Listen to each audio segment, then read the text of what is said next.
Hello, everyone. I hope you had a great weekend. I am so ready to get back to our bedtime stories. And our story tonight is one of my very favorites. It is also one of Coach Kozma's favorites when he was little.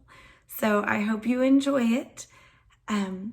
Except I have to get ready to read it because it's just one of those books that requires you in the right mindset. So hold on just a second.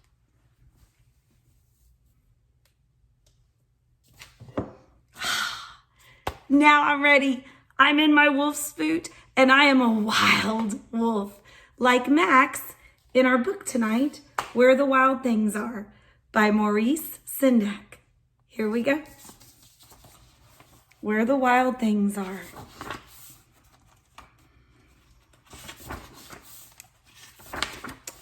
The night that Max wore his wolf suit and made mischief of one kind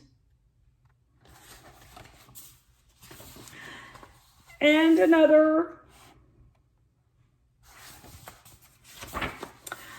his mother called him Wild Thing, and Max said, "I'll eat you up." So he was sent to bed without eating anything at all. Is this kind of what it sounds like around your house right now? That very night in Max's room, a forest grew.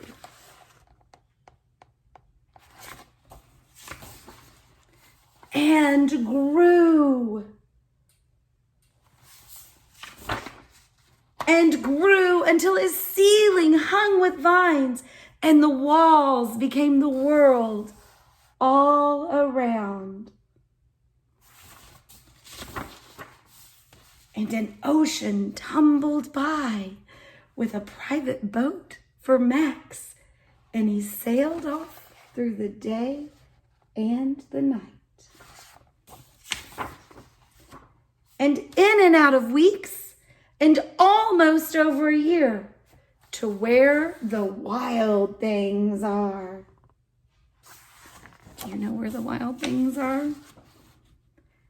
And when he came to the place where the wild things are, they roared their terrible roars and gnashed their terrible teeth and rolled their terrible eyes and showed their terrible claws. Are you a wild thing? Can you roar your terrible roar? And gnash your terrible teeth? And roll your terrible eyes? And show your terrible claws?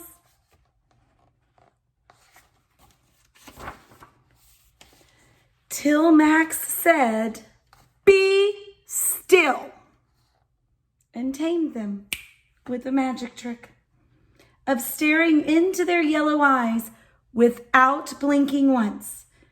And they were frightened and called him the most wild thing of all, and made him the king of all wild things. And now, Max cried, "Let the wild rumpus start." Here's the wild rumpus. I bet there's been some wild rumpus happening at your houses this week. Let the wild rumpus start. Here's more wild rumpus.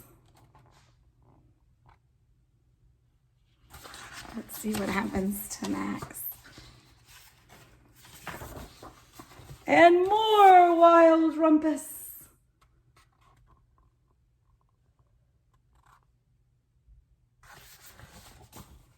That looks like a fun wild rumpus.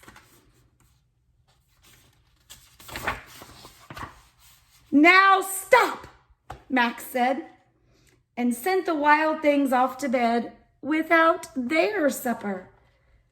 And Max, the king of all wild things, was lonely. and wanted to be where someone loved him best of all. Then all around, from far away across the world, he smelled good things to eat. So he gave up being the king of where the wild things are. But the wild things cried, "Oh, please don't go. We'll eat you up. We love you so." And Max said, "No." The wild things, are you ready? What did they do? They roared their terrible roars and gnashed their terrible teeth and rolled their terrible eyes and showed their terrible claws. But Max stepped into his private boat and waved goodbye and sailed back over a year, in and out of weeks, and through a day.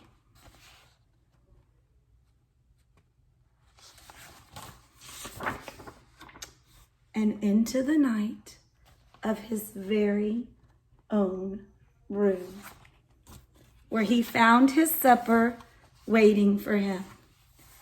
And it was still hot. What a good book. I know there's a lot of wild rumpuses happening at your house right now. Enjoy your family. Enjoy your imagination. That's what Max was doing the most of all. In these times, we can still have our imagination to take us to wild and far enough places. I will see you guys tomorrow night. Sweet dreams.